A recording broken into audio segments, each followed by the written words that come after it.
Graça e paz, meus irmãos. Nós vamos avançar na nossa aula de catequese. Continuando nos nomes do Senhor, aprendemos na aula passada, no dia do Senhor 11, né? Sobre os nomes. Começamos a falar sobre os nomes de Cristo, sobre o nome Jesus, que significa Salvador, mostrando que esse nome dado entre os homens expressa justamente a sua missão de salvar. Não é? Ele é o Salvador prometido. Hoje nós vamos para a nossa 11ª aula, não é? No dia do Senhor 12 do nosso catecismo, e vamos agora aprender um pouquinho, entender um pouquinho sobre por que ele é chamado também de Cristo. Então a pergunta 31 fala justamente isso. Por que razão é ele chamado de Cristo, que quer dizer ungido? A resposta então, depois do comentário, porque ele foi ordenado por Deus o Pai e ungido com o Espírito Santo para ser o nosso supremo profeta e mestre, que nos revelou completamente o propósito secreto e a vontade de Deus quanto à nossa redenção.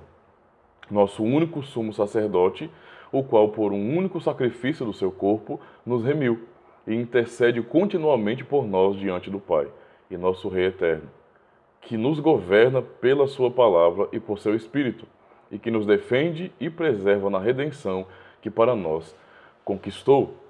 Nós temos aqui então, nessa resposta, não é, do ungido, o significado desse ungido, não é? A razão desse ungido. A que se refere esse ungido, não é? Quem é o tal ungido prometido? E esse ungido, ele tem na pessoa dele os 3 ofícios revelados a Israel no passado. No passado, o que nós tínhamos como organização do povo de Deus? 3 ofícios especiais, né?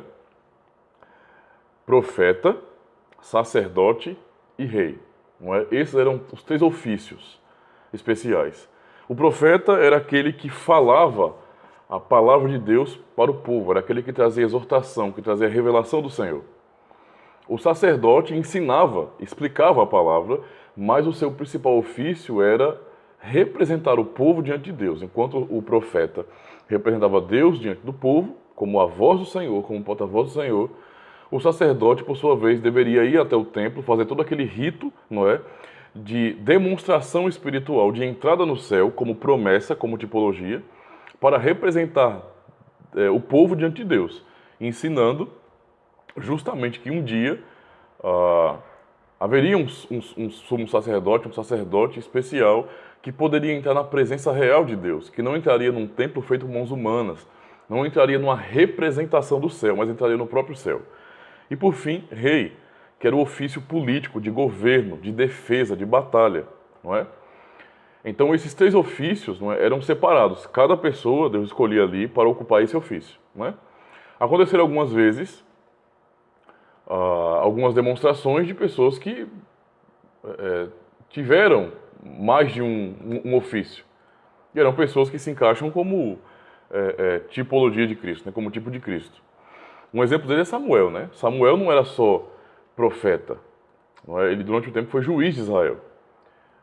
E essa posição de juiz significava que não havia rei ainda, então ele ocupava como juiz, não é, esse lugar de governo, não é?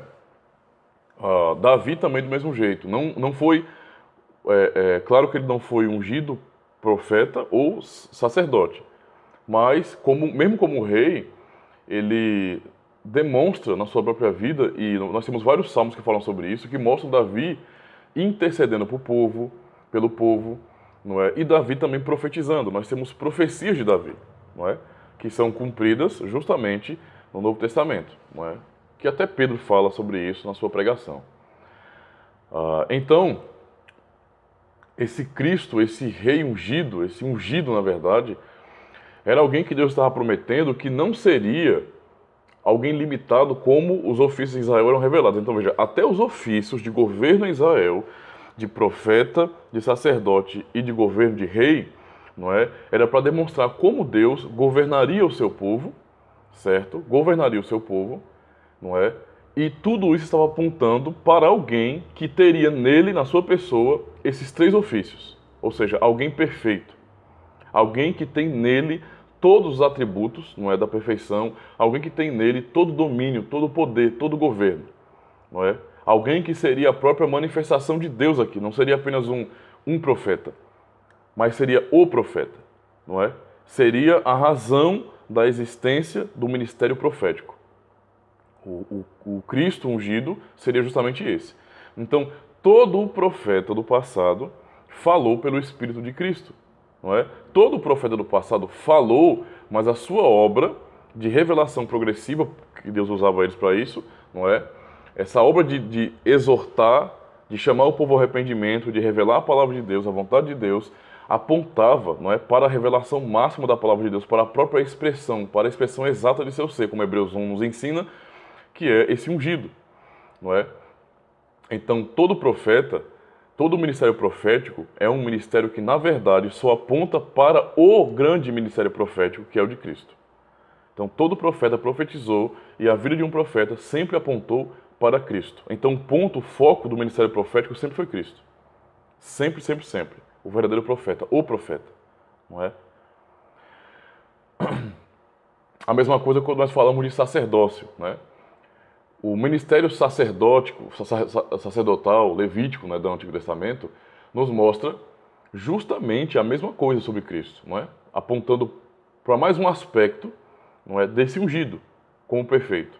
Então, o sacerdote era o sacerdote, o profeta era o profeta, não é? E o rei era o rei. Porém, esses tipos que aconteciam no Antigo Testamento era justamente para mostrar esse rei ungido. Então, todo o ministério sacerdotal no passado, todo, só apontava para um sacerdócio perfeito, para um sacerdócio que não é daqui, certo? Um sacerdócio perfeito, não é? Citando apenas um texto, ainda pensando na questão do profeta, pensando na questão da unção de Cristo, né?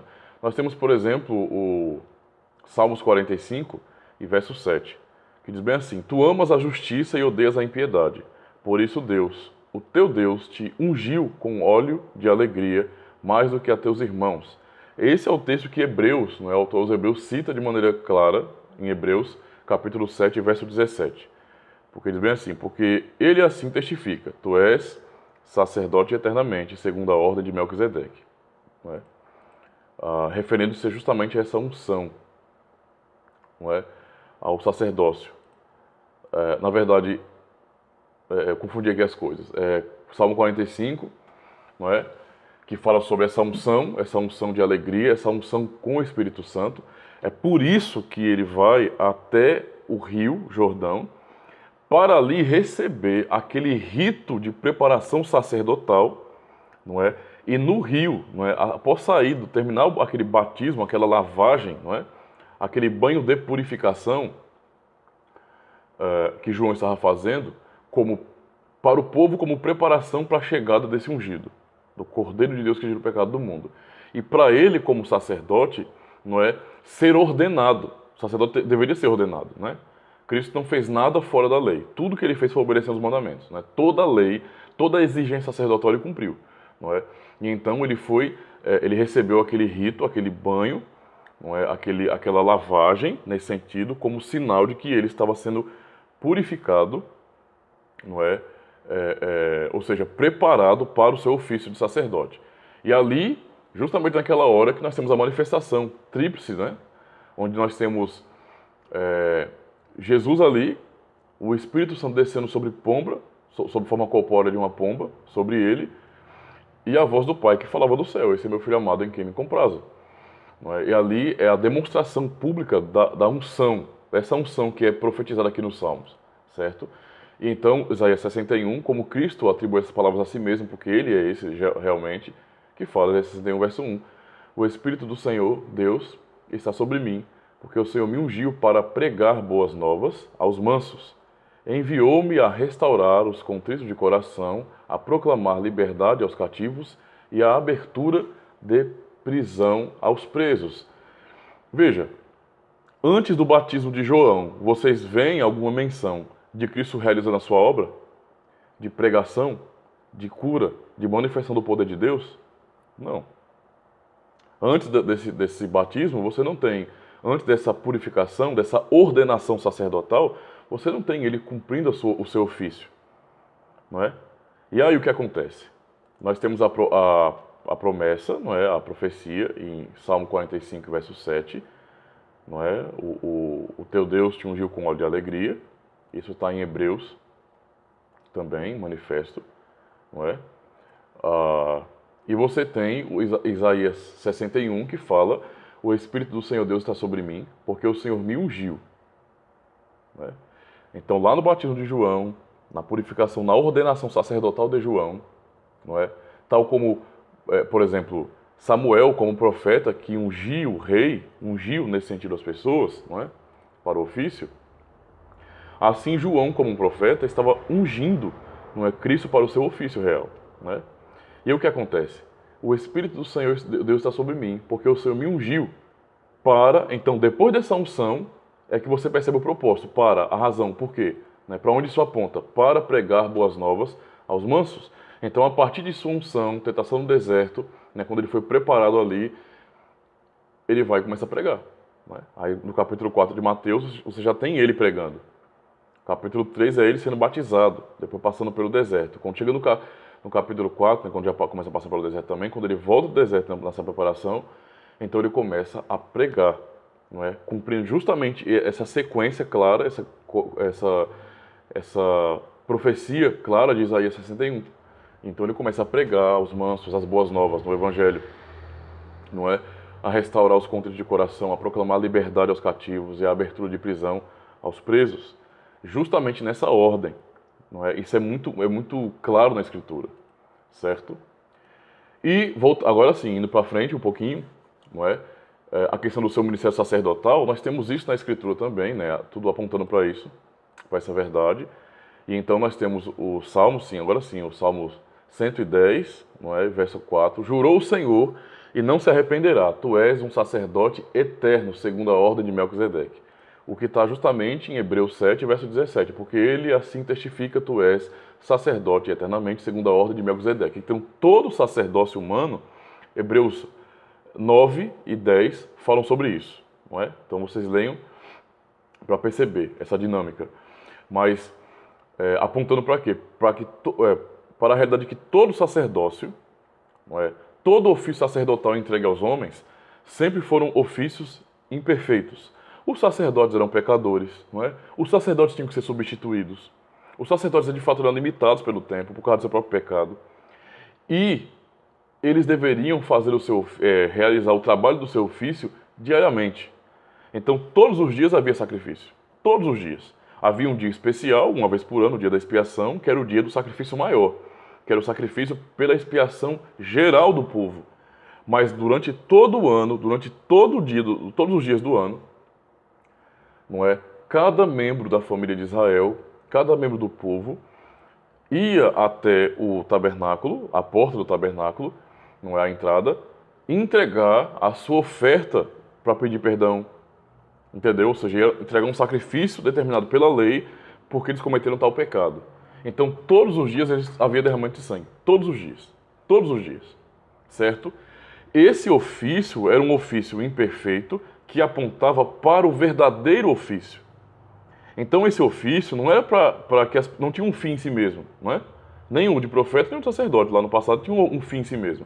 Todos eles eram apenas um tipo do verdadeiro ofício, era uma manifestação do verdadeiro ofício. Como nós vemos em toda a Antiga Aliança, em todo o Antigo Testamento, com relação a culto, tudo que acontecia lá era apenas um vislumbre, um tipo, algo que não tinha um fim em si mesmo, não é? Mas que apenas educava e preparava e dava a expectativa de algo maior, de algo perfeito, eterno, um reino inabalável, não é? E quando nós vamos para o ofício sacerdotal, é exatamente isso que nós vemos. Por isso a profecia, não é, dessa ordem, e usa como referência Melquisedeque, não é?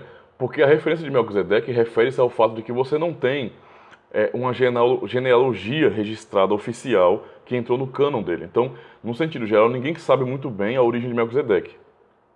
Mas ele era sacerdote e rei. Ele era rei de um povo, rei de Salém, não é? Então, essa profecia está falando de um sacerdote que é diferente dos demais. Que não é um sacerdote que vem de ordem humana, porque essa ordem humana é apenas uma expressão da ordem divina, da manifestação divina. Não é? Isso aqui é uma demonstração simples, muito básica, muito limitada, não é? Da glória do sacerdócio oficial, sacerdócio eterno. E então o salmista profetiza e Hebreus confirma isso. não é? Quem Cristo é? Quem é esse ungido?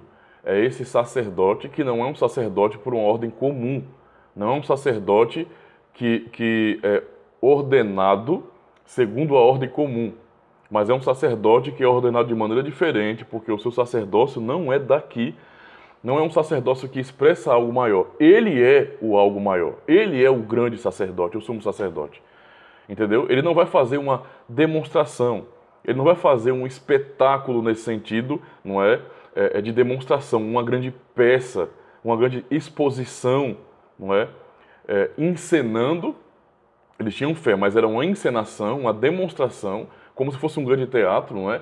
Para expressar, para demonstrar, para ensinar de maneira bem didática mesmo, essa entrada do sumo sacerdote, o verdadeiro, no céu. Ele não é uma demonstração disso, ele é a própria verdade sobre isso. Não é? Então o seu sacerdócio é eterno. Essa é a referência de Melquisedeque, é demonstrar que ele não vem dessa linhagem comum. Não é por isso que ele fala sacerdote eternamente. Eternamente, né? Segundo essa ordem, que não é a ordem comum em Israel. Certo? Então, essa é a questão sacerdotal dele. Não é? E por fim, ele é rei, não é? Então você vê esses 3 ofícios, ele é rei. Esse ungido, então, ele é o rei, não é? Ele é o que governa, não é? O que os israelitas esperavam era um rei, porque o rei, o ofício real é um ofício político, né?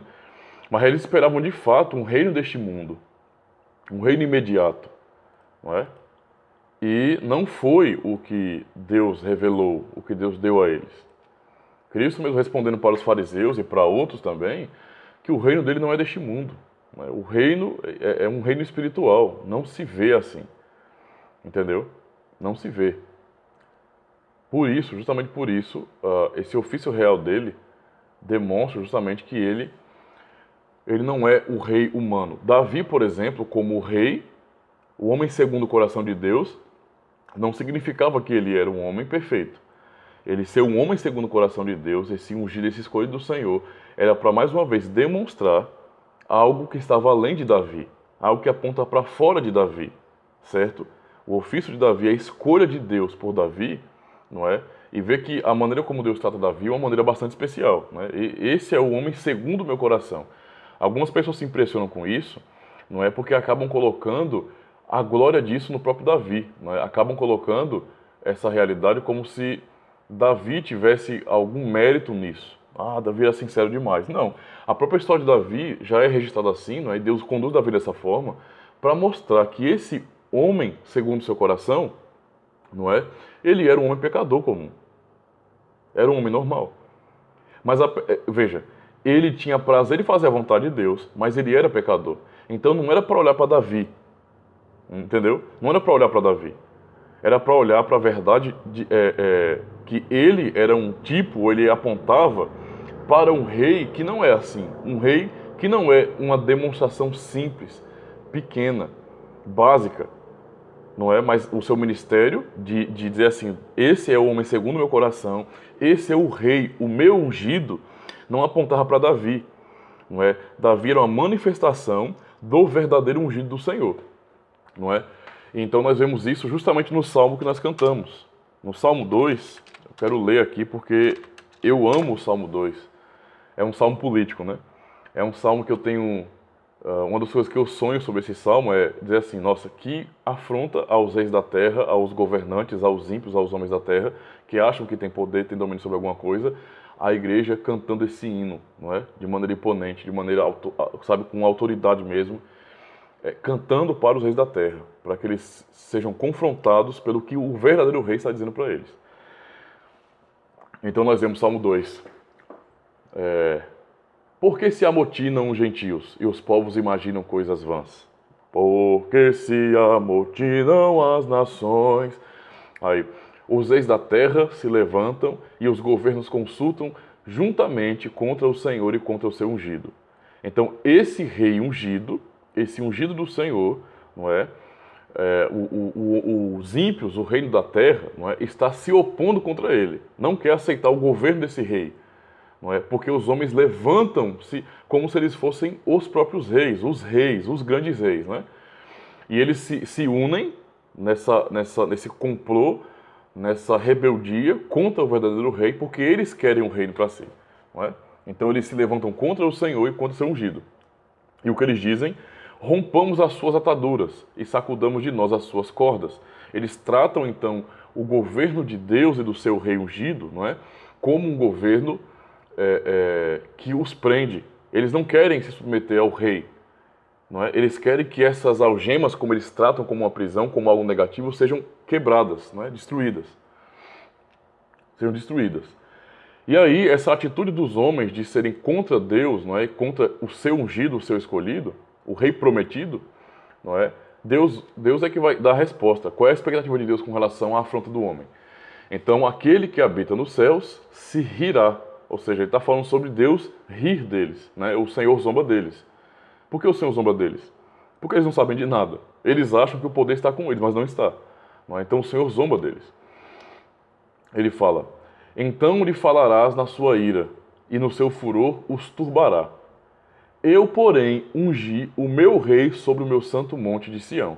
Então o rei, que é o escolhido de Deus, que é o rei dele, o rei que ele escolheu, o rei que ele preparou, não é um rei como os reis da terra, não é? Ele é um rei que não estará, por exemplo, no topo da humanidade de autoridade. Ele não é um rei, porque isso é pouco, isso é pequeno, isso não é nada. Ele não é um rei que estará no monte de Sião físico que nós vemos, por exemplo, em Jerusalém, não é? Jerusalém é construída justamente sobre montes nesse sentido, né? Sobre, por exemplo, o Domo da Rocha, onde o templo está, não é? O lugar onde representava a presença de Deus ali, onde o povo ia se reunir para adorar a Deus. Ele está falando sobre o Monte Sião, não o Monte da Terra. Não é? Ele está falando sobre que esse rei ungido, ele estabeleceu ele sobre o seu Monte Santo, referindo-se ao céu, referindo justamente à sua presença real no céu. Não é? E para onde Cristo foi quando morreu e ressuscitou? Ele subiu e assentou à mão direita de Deus Pai Todo-Poderoso. Ele estabeleceu o seu rei no seu Monte Santo. É o que o texto está dizendo aí. Não é? Para isso que o texto está apontando. E ele fala: proclamarei o decreto. O Senhor me disse: tu és meu filho, eu hoje te gerei. Ele está falando sobre o seu filho, não é? Que esse rei é o seu filho. Não é? Esse rei é o seu próprio filho. Esse rei não é um rei comum da terra, não é um rei que os homens escolheram, mas é o próprio filho dele. Não é? Ou seja, no fim, o rei ungido é Deus. Não é? No verso 8 ele fala: o que ele diz para esse rei? Não é? Porque aqui está mostrando toda a sua ordenação, está mostrando tudo de acordo com a lei, e como ele é manifesto publicamente, não é? Como o escolhido do Senhor. Ele fala então para esse rei, ele não disse para os reis da terra, ele disse para o seu filho, para o seu rei, não é? Pede-me e te darei os gentios por herança, e os fins da terra por tua possessão. Pede a mim e herdarás as nações, e os fins da terra como tua posse. Deus está falando para ele, né? De uma maneira profética. Não é como se houvesse o pedido de Cristo para ele, não é? Ele dizendo: pede e eu te darei as nações. Ou seja, tudo eu te dou. Tudo eu te dou como rei, não é? Você vai ser, vai assumir a natureza humana, não é? Você é meu filho e vai ser meu rei aqui nessa terra. Você vai ser o meu rei, não é? O meu rei virá para essa terra. Pede-me e te darei as nações. Então, tudo, todos os povos, o universo, né, será seu. Não é? Será seu. Nenhum rei da terra tem isso, ok? E aí ele fala, ele receberá autoridade, porque ele diz bem assim: tu os esmigalharás com uma vara de ferro, tu os despedaçarás como um vaso de oleiro. Esse rei terá autoridade absoluta. Não é como um rei da terra, esses reis dos povos, que arrogam para si o título de deuses, que querem ser governantes de tudo. Eles não têm poder nenhum, são limitados. O verdadeiro rei, o ungido do Senhor, é esse que tem governo sobre tudo, domínio sobre tudo e tem poder para destruir, não é? Para operar justiça, juízo. E então, depois de expor, não é, quem é esse rei ungido, que é o seu filho, ele vai falar o quê? Ele vai fazer o quê? Ele vai começar a exortar, batendo a real nesse sentido com relação aos reis da terra. Ele fala bem assim: agora, pois, ó reis, sede prudentes, deixai-vos instruir, juízes da terra. Não é? Vocês que julgam, vocês que têm autoridade, sejam prudentes. Não é? Tenham juízo. Porque vocês se acham superiores, mas o Senhor já escolheu o seu rei. E o seu rei não é nenhum rei que vocês produziram, não é nenhum rei da terra. É o rei que ele mesmo escolheu, que é o seu próprio filho. Então tenham juízo, sejam prudentes. E ele fala, servi ao Senhor com temor e alegrai-vos com tremor. Não é? Então veja, ele está ordenando a eles nessa exortação. Vocês não devem ficar contra Deus, contra o seu governo. Vocês devem se submeter ao rei, ao seu ungido, não é? Ao Senhor e ao seu ungido. Por isso sirvam ao Senhor com temor, temam a Deus, não é? E alegrem-se nele com tremor, não é? Tenham alegria por servir a Deus, temam e tremam diante dele. Entendeu? Essa é a exortação do Evangelho para o mundo, para os reis da terra. E então ele vai dizer, amem o Filho, não é? Amem o Filho. O Filho é quem? É esse ungido, não é? Beijai o Filho, o ungido do Senhor, né? Para que sua ira não se acenda, né? Para que não se ire. E pereçais no caminho. Então ele está dizendo, quem não amar o meu rei, o meu ungido, o meu filho, a quem eu constituí rei, sacerdote eterno, o profeta por quem eu falo, não é? O grande rei, aquele que é glorificado nos céus, quem não se submeter a ele, quem não amá-lo, não é? Receberá a ira do Senhor. Então veja, e no caminho pereçais, quando em breve se acender a sua ira, porque ele está falando sobre uma ira futura, a ira do Senhor vai se acender, não é? E aqueles que não amarem o ungido do Senhor, o filho, não é? O rei, vai ser destruído. E diante de tudo isso, quem são os bem-aventurados? Quem são aqueles que são livres dessas maldições, dessa ira? Todos aqueles que nele confiam. Todos que confiam no ungido do Senhor. Todos que amam o seu rei, o que ele escolheu. Então, esse é o Cristo. Essa é a promessa sobre o Cristo, né? O rei ungido do Senhor. Isso, de fato, é algo muito profundo para nós, é muito importante, né? Então, nós vemos que toda a profecia do Antigo Testamento, demonstrando todos os aspectos dos três ofícios, apontava para um rei, apontava para o ungido do Senhor, não é, que tem esses três ofícios nele mesmo, para demonstrar a sua perfeição, não é? Ele como verdadeiro rei, como verdadeiro profeta e sacerdote.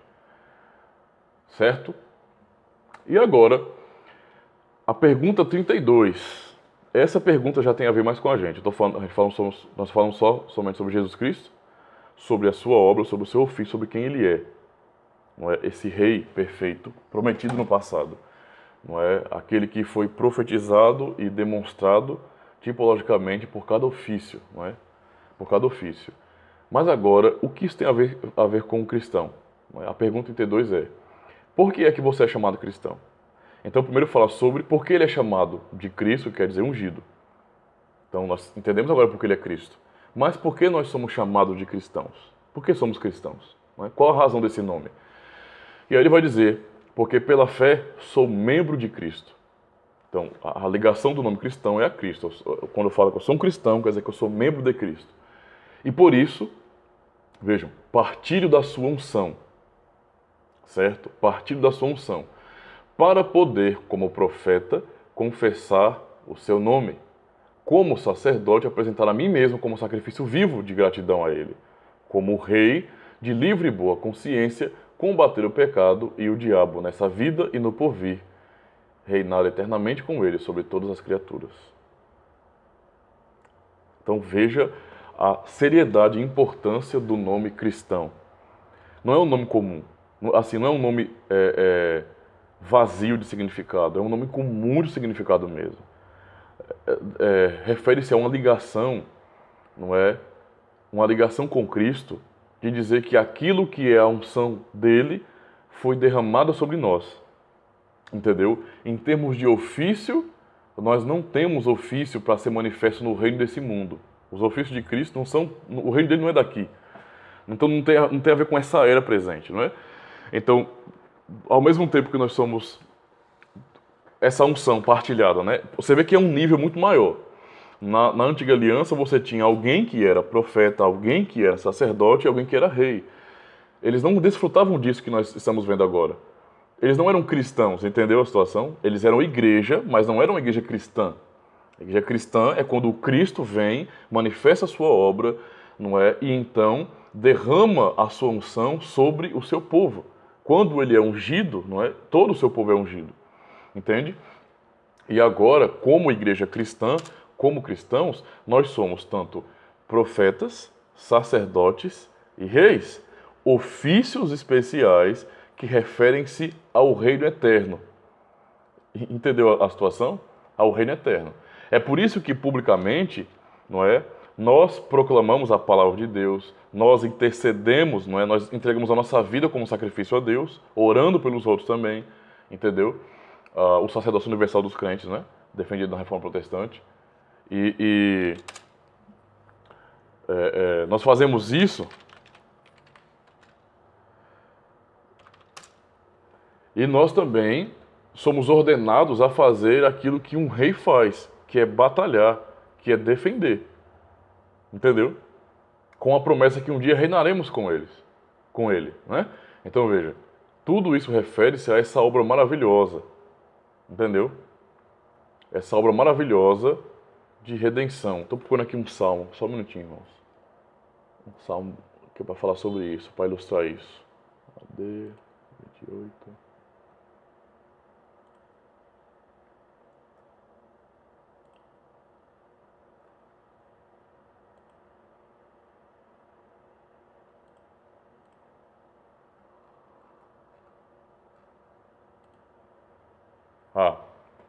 Pronto.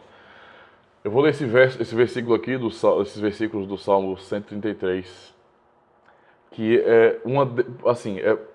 é para uma demonstração dessa unção de Cristo que vem sobre nós, né? Vamos lá.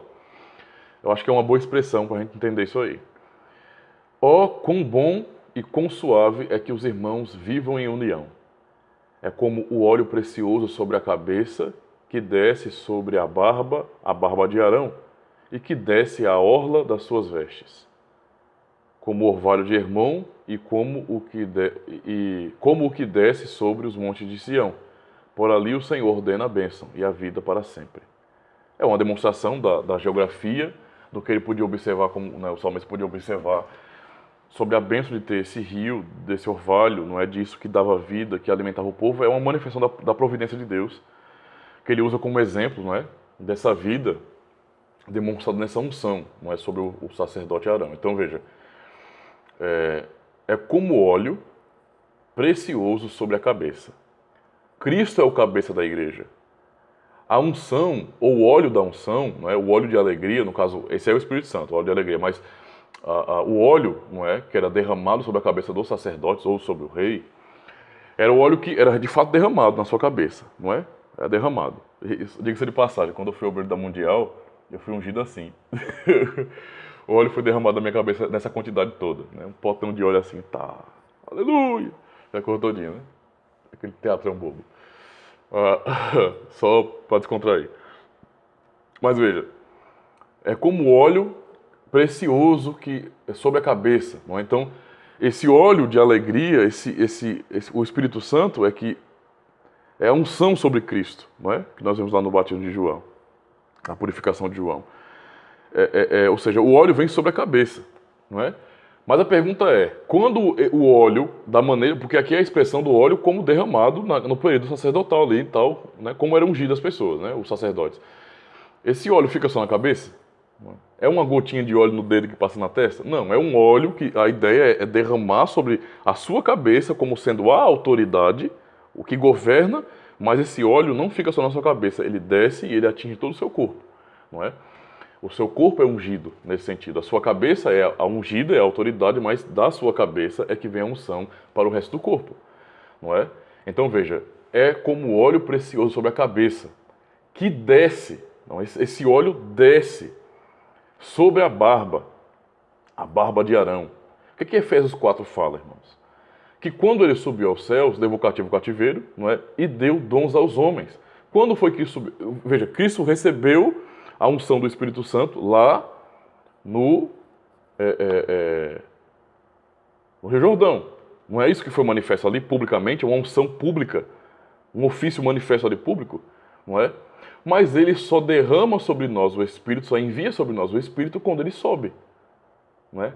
Sobe para quê? Para se manifestar como cabeça de sua igreja, ali, no céu, na região alta, não é? Como cabeça, lá no céu, lá no alto, onde Deus está. E de lá é que ele envia o Espírito Santo. Então o Espírito é derramado sobre a igreja. E a igreja recebe o quê? Autoridade. Entendeu a analogia aqui? Então esse óleo que vem sobre a cabeça do sacerdote desce, e ele desce por sua barba, não é? E ele desce até a orla de sua veste. Então o óleo vai tocando todo o corpo, não é? Esse óleo ele vem do céu, essa unção vem do céu, é o Espírito Santo descendo como forma corpórea de uma pomba, lá no Jordão. Esse óleo vem do céu, e quando ele manifesta a autoridade do cabeça, não é? Da cabeça, ou seja, do cabeça mesmo, é que esse óleo também desce pelo corpo. Cristo deu dons a nós quando ele subiu, derramando o Espírito Santo sobre nós. Não é? Então veja a analogia, como ela é profunda para nossas vidas. Por isso que o catecismo está respondendo aqui aquilo que é óbvio da palavra de Deus. Não é? Então, por que eu sou chamado de cristão? Porque pela fé sou membro de Cristo. Não é? Tal como o cabeça, que é a autoridade máxima, não é? Que é o que governa tudo, ele foi ungido, ele compartilhou, ele partilhou dessa unção com o seu corpo. Então ele falou, eu sou membro de Cristo e por isso partilho da sua unção. Entendeu? Nós somos ungidos em Cristo, não é? Então, veja, é até estranho quando as pessoas acabam colocando isso como sendo um ponto para você se orgulhar e ficam se tratando como ungido do Senhor. Até fazendo comparações com os reis do passado, com Saul, por exemplo, Davi respeitou o ungido do Senhor. Está errado. Eles ali manifestavam publicamente e de maneira teocrática um ofício que não apontava para si mesmos, mas para Cristo. Entendeu? O ponto é Cristo aqui. Nós agora não temos um reino nessa terra, não é? Nosso reino, o reino que nós pertencemos é do céu, é eterno, não é daqui dessa era, desse mundo presente. Um dia virá para cá, um dia será estabelecido o novo céu e nova terra, mas não é dessa era agora, certo? E portanto, essa questão de ungido do Senhor, não é você é o ungido do Senhor, que nem as pessoas costumam se tratar muitas vezes, mas nós somos ungidos do Senhor em Cristo. É em Cristo que nós somos ungidos. A unção é dele e ele partilha com a gente. Então ele é a autoridade, não eu. Não é? A autoridade que eu tenho para pregar, para orar, entendeu? E para batalhar contra o pecado é a autoridade que emana dele. Não tem nada a ver comigo, com minha capacidade. Ou com a escolha especial de Deus sobre mim nesse sentido. Não é? Ele fala, por isso partilho da sua unção para poder, como profeta, confessar o seu nome. Então, toda a nossa atividade de pregação do Evangelho, de invocação do nome do Senhor publicamente, nós não fazemos por fazer. Nós recebemos autoridade para isso. Entendeu? E isso que nós fazemos no culto, isso que nós fazemos na nossa vida pessoal, de invocar o nome do Senhor e de pregar sua palavra, não é uma coisa para qualquer um, não. Você, como um cristão, como um membro do corpo de Cristo, não importa quem você é ali, no sentido de que qual ofício que você ocupa, se você é um oficial da igreja ou se você é um membro comum da igreja, não importa. Todos os membros do corpo de Cristo, não é? Eles têm autoridade profética para pregar a palavra e só pode pregar a palavra quem é profeta. O profeta é que anuncia a palavra de Deus. Pois é, cada membro do corpo de Cristo recebeu a autoridade profética para transmitir o evangelho. Não é para trazer revelação nova, é para pregar a palavra revelada. Entendeu? Em outro sentido, não pregar o evangelho, e ouçam vocês, não pregar o evangelho, se omitir diante do mundo da pregação do evangelho, rejeitar as oportunidades de anunciar a verdade do Senhor, é se omitir desse ofício profético que Cristo compartilhou com você. Entendeu? Então, não sou eu apenas como pastor que prego a palavra, o evangelho. A minha pregação, a pregação que eu faço é uma pregação oficial, em culto solene. Entendeu? Porém, cada cristão é convocado por Deus como um profeta para pregar o evangelho. Não é uma tarefa minha apenas. Entendeu? É uma tarefa de cada membro do corpo de Cristo. Um membro que não assume essa responsabilidade para si está negligenciando e rejeitando essa unção profética que Cristo compartilhou com ele, com a sua igreja. Entendeu? Então, não tem nem desculpa para uma pessoa dizer bem assim, não, é porque eu não tenho nenhum dom. Isso não existe, irmãos. Entendeu? Isso não existe. Não existe. O negócio de ter... Não, para de ficar pensando em termos de dons, não é? Em manifestações. Não, esqueça disso. Você recebeu o dom de Cristo. Não é? E essa manifestação do dom dele na sua vida, hoje, está muito clara. quer dizer que você, como testemunha pela unção do Espírito, como um profeta, você precisa anunciar, porque você recebeu autoridade para isso, para pregar a palavra de Deus. Você pode falar em nome dele, pregar o nome do Senhor Jesus Cristo. Não é? É isso que um cristão tem, certo? Negligenciar isso aí é ser covarde, é rejeitar a unção de Cristo, não é? A unção que ele compartilhou com o seu corpo. Depois, como sacerdote, ele compartilhou também o sacerdócio com a gente. Como sacerdote, apresentar a mim mesmo como sacrifício vivo de gratidão a ele. É como Romanos 12, 1 nos ensina. Rogo-vos, pois, irmãos, pela compaixão de Deus, não é? Que apresenteis o vosso corpo como sacrifício vivo, não é?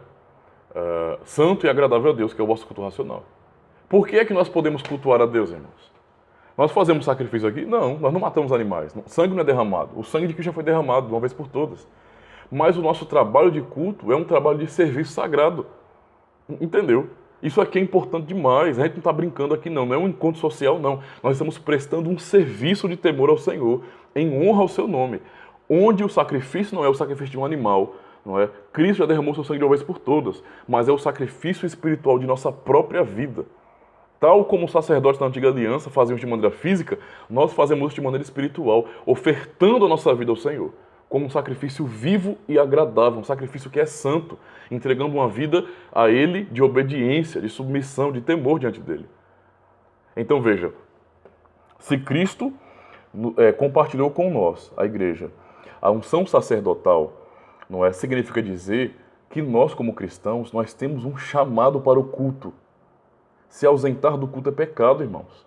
Entendeu? Não estou tocando no assunto de obras de misericórdia. Quando a pessoa, por força maior, no sentido de trabalho, ela tem que trabalhar no dia do Senhor. Não tem problema nenhum. Nós sabemos que Deus tem misericórdia. Não é uma situação que nós temos que achar normal, não. Que a gente tem que ficar satisfeito. Temos que nos programar, fazer projeto para sair disso. Mas Deus mostra sua misericórdia. Porém, na ordem geral, não é? Naquilo que é ordinário, nós somos convocados pelo Senhor para prestar um serviço no culto. Ninguém vem aqui para assistir nada, não. Vocês não vêm aqui para assistir eu pregando ou para assistir os irmãos cantando, não é? Nesse sentido, o serviço que nós prestamos a Deus é o serviço de oração, é o serviço de culto, de ouvir com temor a palavra. Não fazer essas coisas consiste em justamente você rejeitar esse ofício sacerdotal que Cristo compartilhou com você. Entendeu? Agora, para pensar. Se o seu serviço diante do Senhor é orar, ouvir a palavra, confessar o seu nome, não é? Confessar a fé nele, proclamar isso, não é? E cantar, não é, em louvor a Deus, não fazer essas coisas é pecado. Entendeu? Não fazer essas coisas é rejeitar, é rejeitar o ofício sacerdotal que ele deu a vocês, a todos nós. Percebe? Então, o culto é uma responsabilidade muito séria de cada membro da igreja. A consciência deve ser essa. Deus me chamou para um serviço sagrado. Eu o que estou fazendo aqui. Entendeu? Isso não é um convite para qualquer coisa.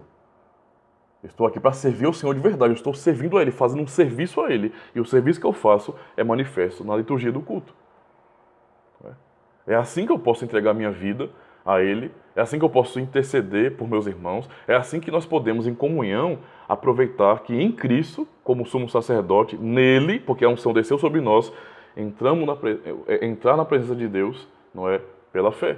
Por isso que ele começa dizendo, pela fé. E por fim, para concluir, e como um rei, de livre e boa consciência, combater o pecado e o diabo nessa vida. Se eu sou um cristão, além de ter autoridade para pregar a palavra de Deus, e se eu não faço, estou negligenciando isso, além de receber o ofício, não é, para serviço sagrado, de adorá-lo, prestando um serviço santo ao Senhor, no culto solene, e em minha própria vida também, no sentido geral, não é? Eu também, com essa unção real que ele compartilhou sobre mim, eu preciso ser alguém ativo na luta contra o pecado. Qual é a luta? Agora, eu sou um membro do reino, não é? Receber essa unção real, essa unção do reino, que ele compartilhou, e eu preciso encarar o diabo como meu inimigo, encarar minha carne como minha inimiga, e eu preciso lutar contra essas coisas. Eu tenho que lutar contra o pecado. Eu não posso legitimar o pecado ou sequer fazer vista grossa com o pecado. Eu preciso lutar contra o pecado na minha própria vida. Esse é o ponto aqui, não é? Esse é o ponto aqui. Nós precisamos batalhar contra o pecado. Isso não é uma coisa passiva na nossa vida, é ativa. É eu assumir a autoridade de rei que defende o reino de Deus, não é? Que defende a minha própria vida do mal. Eu preciso lutar contra o pecado, não é? E isso de fato é uma autoridade muito importante. E a promessa disso, não é, é que e no porvir reinar eternamente com ele sobre todas as criaturas. A promessa do novo céu e nova terra. Então, a unção de Cristo, não é, que foi derramada sobre ele, não é, desceu e também tocou em nós, não é? Somos ungidos em Cristo. Então veja o peso do nome cristão. É por isso que se chamar de cristão é algo de muita responsabilidade, muito compromisso, muito pesado. Tem que se levar isso a sério, irmãos, muito a sério. Pensemos nisso, tá bom? Deus abençoe a vida de vocês. Dúvidas, comentários, por favor, coloquem no grupo. E realmente reflitam nessa aula de hoje, porque de fato é muito importante, não é? Para realmente entender o nosso papel neste mundo, de manifestar a glória, não nossa, mas a glória de Cristo como o Rei ungido do Senhor. Tá certo? Então Deus abençoe, meus irmãos. Amém.